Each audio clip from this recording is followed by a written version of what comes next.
Hi everyone, I'm Karen Cynowa with EXP Realty, and my group is called the Elite Carolinas Group. And today I am here with one of my lender partners, Blatt, from the Excite team, and we're just going to talk to you a little bit about what happens when you are thinking about buying a home and where you even start. So every single day we get real stories that happen to us that, these are behind the scenes we're giving you right now. And so what happens a lot of times is people start their home search, and 90% of the time they're finding Realtor.com or Zillow. They probably wouldn't find me because they don't know me. They wouldn't know my company. And you start looking for homes and you get all excited, and then you turn around and you might have even found us from a Facebook ad. So if you did find me, it would be from a Facebook ad. And you start dreaming and you're like, oh, this looks nice. I'm so tired of renting. I'm throwing my money down the drain. I'm tired of those neighbors next door. My dog has nowhere to run. You just find that it's not the right lifestyle for you.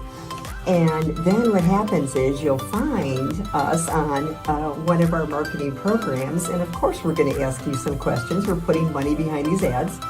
And we'll ask you, like, what's your timeline? Because we want to know. I mean, obviously, we want to know. Greg's our lender partner. He wants to get you qualified and know what your buying power is. And so many times, these are the responses that we get. Just dreaming, not sure, 12 months out. And we have some automation. Naturally, we have to spend time with our clients, and that's what makes us so good at what we do, is because we have automation to a degree to stay in contact with you, but the personal touch is not limited by any means. And so we always try to say, let's have a conversation. So we're going to talk today about what it looks like to have that conversation and why it's so important for you to come in and do that. We do not bite. You're not obligated to working with us. And honestly, we may not want to work with you because we want to work with people that are going to be great to work with and that jive with our personalities. So today we're going to talk about why you need to talk to us if maybe you're a year out. So, Greg, just jump in here and tell us a little bit of some of the stories that happens when somebody may be looking for 6 months. They start identifying neighborhoods. They think this is where they want to be. We keep selling lifestyles, so they may want lake living, golf course, walking trails, close to somebody's church, restaurants. We don't know. And then all of a sudden they're ready to buy, and then they go over to Greg. I do not know your finances, so if you're my neighbor, I don't care how much money you make. This is where the lender partners come in, and then they just tell me what the buying power is. So Greg, start right now. If somebody has no money down, bad credit score, they think it's too expensive, what do you discover in your process? Sure, Karen. And to be honest with you, the thing that is most important to know when it comes to the financial decision of buying a house is that it is never too early to start the process. Absolutely. And to get an understanding of where you are. Yeah. Now, like you mentioned, Karen, something that some people come to us and have a little bit of an issue with is that they feel that they're not prepared and they don't want to take on the burden of all of this information when they're not looking at the market for another year out. And while that might be true, the inventory you'll see on the market today, it's just not going to be there in a year from now. Yep. What will still exist is the present market conditions. And by that I mean there is a goal for that home ownership with you, and there are going to be a few steps that it takes to get there. Sometimes it might be easy stuff like the credit repair that we've talked about, or it might just be doing things like improving your income situation in the short term to allow you to qualify for the home of your dreams a few months down the line. If you don't have a roadmap to get there, sometimes you can make financial moves that actually put you farther from your goal than closer to it. Exactly.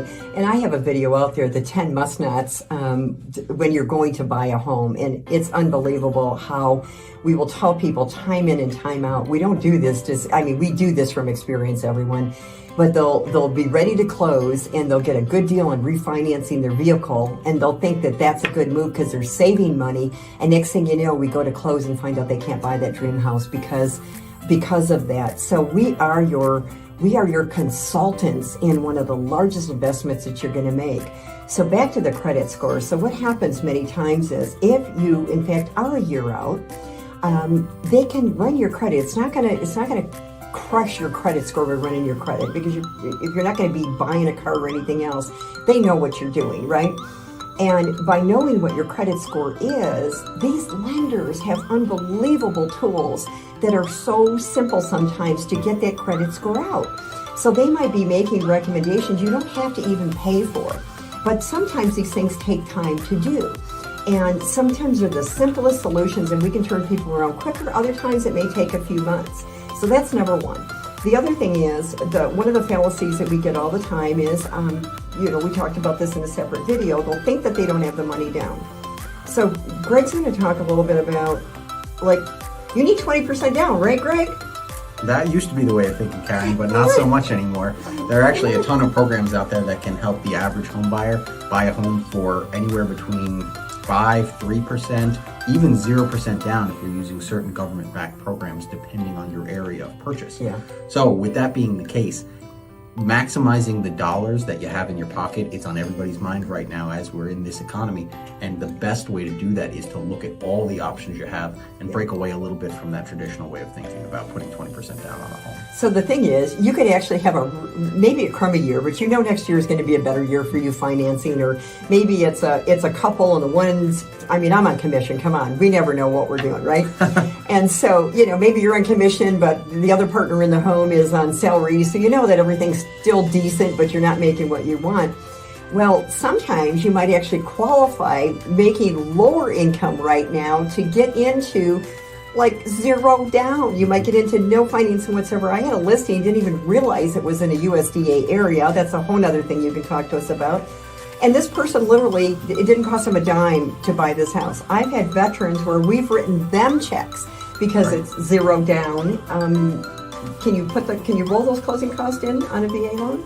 Depending on what the closing costs are. What the closing costs are. So sometimes it doesn't cost them a dime out of pocket. Okay, so let's bring this back to 2022. Here we are. The news is all doom and gloom. The sky is falling and everything else. But this is one of the best times to buy a home because in the fall, number one, people want to move their home. They want to get it off the books before the end of the year. So it's only October. We can still get you closed before the end of December. And any of our builders out there right now are just giving unbelievable deals. And I am pulling up listings left and right where they're giving concessions, which was not the spring market. So my thing is, were you better off in the spring market overpaying $50,000 to $100,000 for a home, or are you better now in a normal market? Because the last 3 years was not a normal market. We are now in a normal market.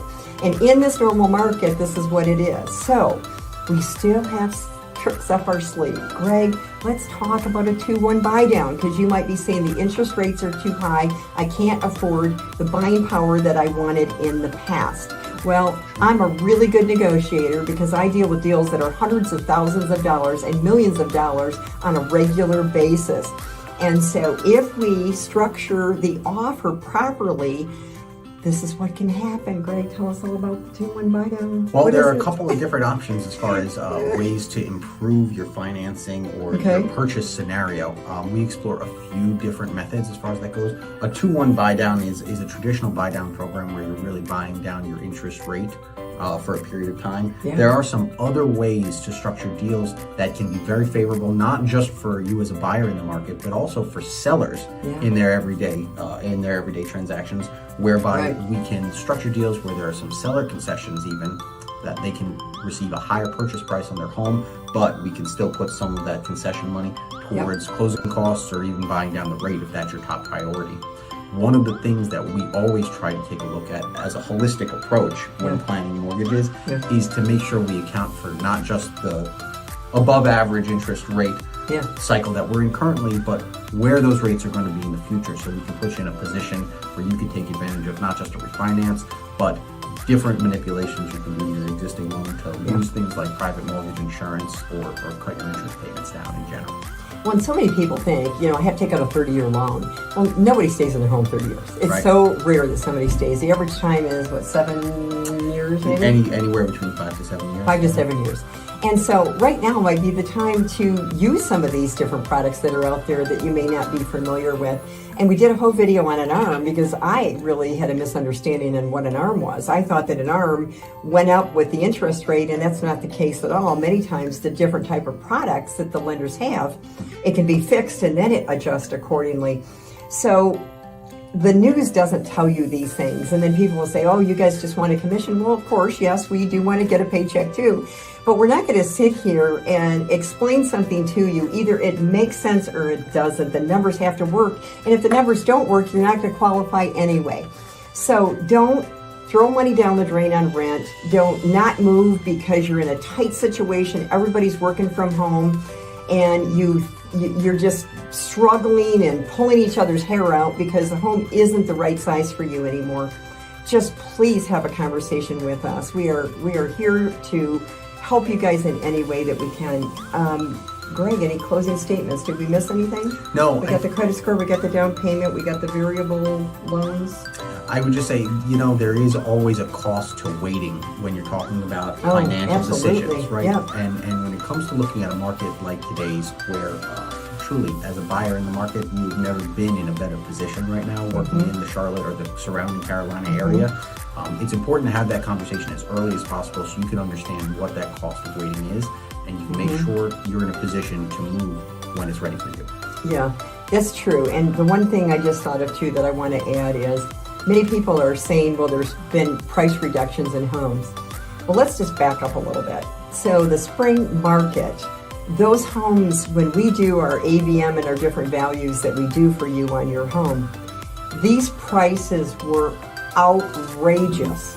So when people are saying, oh, they're having price reductions, they're still within the actual value of the home by all of these statistics that we're doing. They're not going below it. Now, some people may still think, oh, well, I want to get the high end of that AVM value, and we might end up in the middle range or just towards the lower range. It's still within the range of what the value is, okay? So once again, this is where we educate you, and maybe we can find some of those that are on the lower end. But remember, with everything, there might be a sacrifice in there for you. Like you may have a house where you think it's on the lower end, but does it really have what you want or not? So anyway, okay, awesome, everybody. Thank you so much, Karen and Greg. We look forward to working with you. Our contact information is going to be at the end of this video. Have a great day. Bye, guys. Costs or even buying down.